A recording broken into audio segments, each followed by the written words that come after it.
aí, beleza? Se você não me conhece ainda, meu nome é João Henrique Dupin, eu sou médico psiquiatra, tenho TDAH desde pequenininho e estou aqui para falar sobre esse assunto.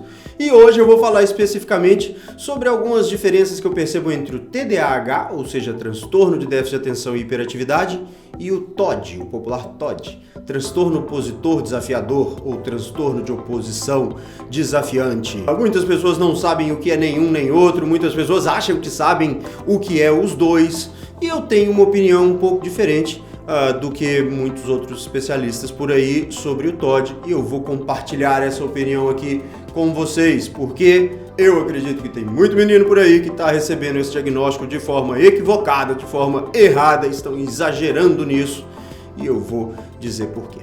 Bom, vamos lá.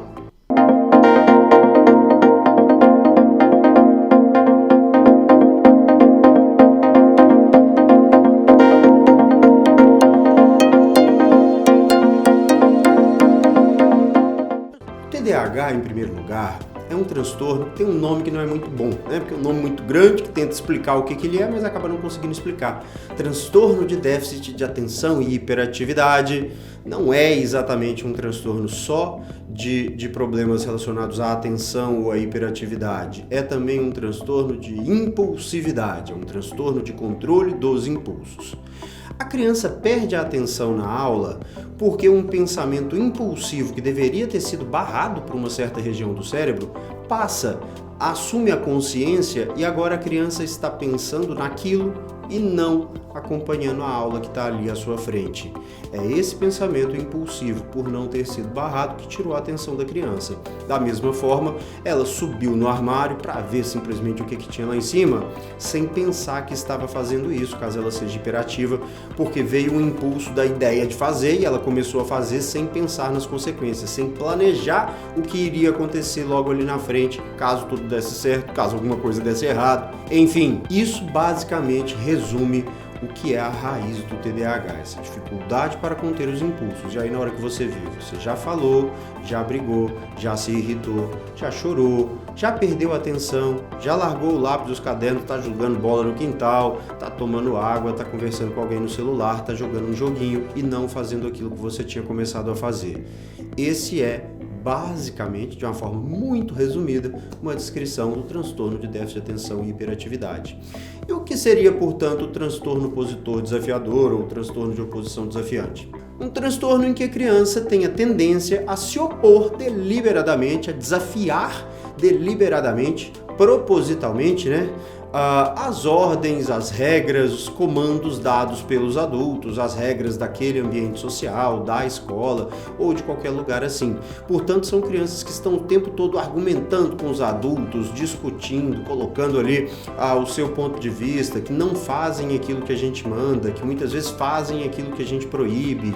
E principalmente quando a criança é hiperativa, essas ações muitas vezes vão resultar em objetos quebrados, em braços quebrados, em pernas quebradas, em pessoas machucadas, um tanto de problema que gera um constrangimento para os pais, gera sofrimento para a criança, gera também uma comoção em todo o ambiente que aquela criança está, e você manda a criança parar e ela não consegue.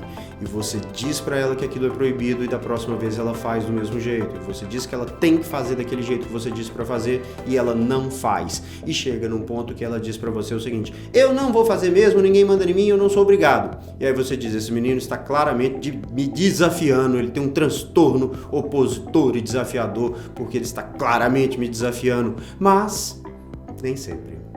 Nem sempre. Porque acompanha comigo. A criança que tem o TDAH, ela é impulsiva. Ela perde a atenção sem querer. Ela sobe no armário sem querer. Ela atravessa a rua sem olhar para nenhum dos dois lados sem querer, porque nenhuma criança quer ser atropelada, como eu fui quando era pequeno. Estava visitando minha avó e atravessei a rua na frente da casa dela como se a rua não existisse, acabei sendo atropelado. Não era, obviamente, a minha vontade, mas eu fiz no impulso, eu fiz sem pensar. E minha mãe me dissesse, como me disse de fato todos os dias, várias vezes, que eu precisava parar antes de atravessar a rua, olhar para os dois lados com atenção para ver se estava vindo o carro, adiantaria? Não adiantaria, como não adiantou. porque eu não estava ali querendo obedecer a minha mãe. Na verdade, aquelas coisas que ela me disse tantas vezes não vieram à minha mente no momento em que eu tinha acabado de comprar um tanto de bala e estava voltando para casa da minha avó para dividir com minha irmã. Eu realmente só pensava em chegar até lá e começar a comer as balas, portanto eu atravessei a rua como se a rua não estivesse lá e, como já disse, acabei sendo atropelado. Quando eu uso esse exemplo, é fácil entender que eu não queria ser atropelado e que eu fiz sem pensar. Agora, quando você diz diversas vezes que quando você chegar em casa, você quer que ele esteja de banho tomado e ele nunca está, é mais difícil você perceber que não houve um momento em que ele pensou, agora eu devo ir tomar banho, porque daqui a pouco minha mãe chega. E realmente ter a força, conseguir se determinar, abandonar o videogame, o celular, a brincadeira, um desenho que ele estava fazendo, para ir para o banheiro e tomar o banho da forma correta e sair. Não foi de propósito. Não é de propósito que ele erra as contas na prova de matemática ou que ele erra a ortografia na prova de português. Não é de propósito que ele deixa de fazer o dever de casa, que ele tira uma nota ruim. A criança sempre quer agradar os pais, agradar os outros adultos, agradar as pessoas que estão à sua volta. Mas nem sempre ela consegue. E quando ela não consegue, obviamente vem uma frustração. Agora, um menino que tem alguma autoestima, que é hiperativo, que é muito agitado e que sabe que é amado, que é querido pelos pais, que todas as vezes que a mãe briga com ele, a mãe volta depois e diz, meu filho, não queria ter feito isso, dói muito mais em mim do que em você e tudo mais, não faz isso mais para eu não precisar mais brigar com você e tudo. Ele sabe que ele está numa posição em que, num certo momento, dizer que eu não consegui fazer, eu não me lembrei de fazer, eu não sabia como fazer aquilo que você mandou, não é uma resposta que defende muito o ego dele. A resposta que defende o ego dele é, não fiz porque não quis. Você não manda de mim, eu não sou obrigado. É claro que essa resposta não veio só da cabeça dele, ele viu isso em algum outro lugar, ele viu outras pessoas agindo assim, não sou obrigado, eu descumpro a regra mesmo, eu não faço isso mesmo e tudo mais. Muitas vezes foram até os próprios pais, né? Foi o pai, foi a mãe que deu esse exemplo para a criança, mas a criança, ela está simplesmente defendendo o próprio ego. Ela não quer passar por incapaz, ela não quer passar por incompetente, ela não quer passar por burra, de não saber fazer o dever. Então ela diz que não quer e que não é obrigada a fazer. Mas essa mesma criança, depois de ter a crise de raiva, chora de tristeza, se arrepende, pede desculpa, promete que não vai fazer mais. Portanto, ela não está conscientemente, propositalmente desafiando os adultos. Ela está buscando um comportamento que proteja o próprio ego. Quando a criança não fez o dever de casa no tempo que deveria ter feito, a mãe chegou do serviço de noite e perguntou, meu filho, fez o dever? E aí ele diz, fiz! É mentira? É mentira. Mas não é a intenção dele mentir para a mãe e enganar a mãe. A intenção é escapar do castigo. Mesmo que o castigo seja só pegar agora e assentar e fazer o dever. Principalmente que já está de noite, ele já está cansado. Então, não é que ele quer mentir e que ele mente porque ele não tem vergonha de mentir. Ele adquiriu esse hábito porque, se ele dissesse a verdade, ele seria punido. Não dizendo a verdade, ele tem uma chance de escapar da punição. Agora depende se a mãe vai conferir os cadernos ou não. Se conferir os cadernos, ele tem um problema. Se não conferir, depende. A professora vai conferir amanhã ou não. Se a professora não conferiu, ele escapou da punição. Vale a pena mentir. Da próxima vez ele vai repetir esse comportamento, porque da primeira vez deu certo. Por que não repetir? Entendem? Portanto, não é que a criança tem um transtorno diferente, ela tem um diagnóstico diferente que faz com que ela tenha que tomar um remédio diferente ou qualquer coisa assim. A criança aprendeu a se comportar de maneira que se defende, mesmo não sendo o que ela quer. E olha, eu tenho uma grande experiência com esse tipo de criança, eu posso dizer para vocês. Quase todas as crianças que eu recebi que vinham com um diagnóstico prévio de TOD, ou que a mãe tinha uma suspeita de TOD, nós tratamos o TDAH, o TOD desapareceu.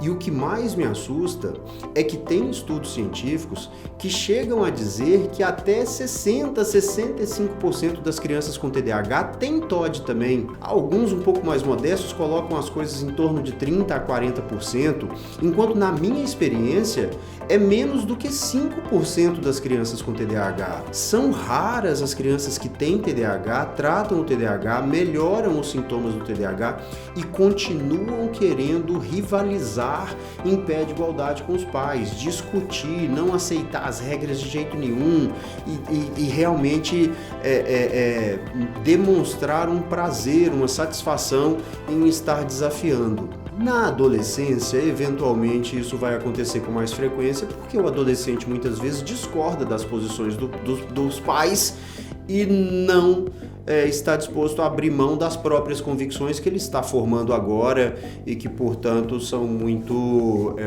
ainda imaturas. Mas na criança não é assim que a gente percebe acontecer. Na criança, o que eu percebo acontecer é que esse TDAH que veio para o tratamento um pouquinho depois do que seria o ideal, que a família não está sabendo lidar com ele, seja porque é permissiva demais e tolera toda a pirraça que ele faz, seja porque é permissiva de menos, né? É muito opressora e não dá liberdade para a criança, está sempre brigando, está sempre punindo, essa criança não tem um transtorno opositor desafiador. Ela tem um TDAH, ela está desenvolvendo a tendência, o hábito, podemos dizer até o vício de desafiar, de mentir, de se colocar na posição de ser o dono do próprio destino, porque essa posição é mais confortável para ele. Mas na hora que ele começa o tratamento, ele começa a virar para a mãe e para o pai e perguntar toda hora. É bonitinho a gente ver os pais falando sobre isso na frente deles, que eles ficam constrangidos. Mamãe, eu comportei direito hoje? Comportei, né? Que bom.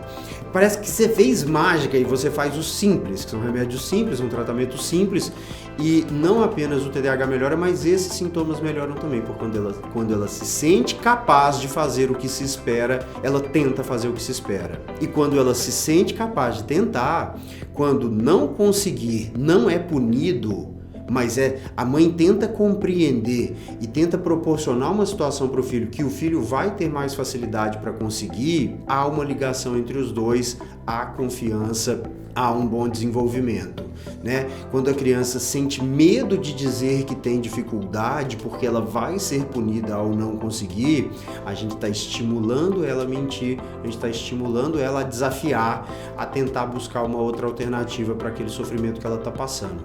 Ninguém quer ver seus filhos sofrendo. A gente às vezes acha que o sofrimento é uma forma de aprendizado e eventualmente até é, mas isso não é uma regra não. Muitas vezes a gente aprende sem sofrer e muitas vezes, por maior que seja o sofrimento, a gente acaba não aprendendo. Não é verdade? Enfim, por hoje é só, eu espero que esse vídeo tenha sido útil para você. Se foi de verdade, me dá um joinha aí, faz favor, compartilha meu vídeo, segue meu canal, clica no sininho se você quer receber as notificações. Tem gente que não gosta, tudo bem? Enfim, espalha, ajuda a gente a espalhar isso aqui, porque você não quer apenas que o seu filho, a sua filha esteja se comportando melhor. Você quer que os colegas deles também estejam mais bem equilibrados. Você quer que os outros meninos da escola também, se tem a possibilidade de fazer um tratamento, ter um comportamento melhor, que também tenham esse comportamento melhor, porque isso vai refletir nos seus filhos. Então manda no grupo do WhatsApp das mães da escola, manda para elas de outra forma, marca elas aqui nos comentários. Mas não me deixe falando sozinho aqui não, beleza? Qualquer hora eu tô de volta. Até mais. Tchau, tchau.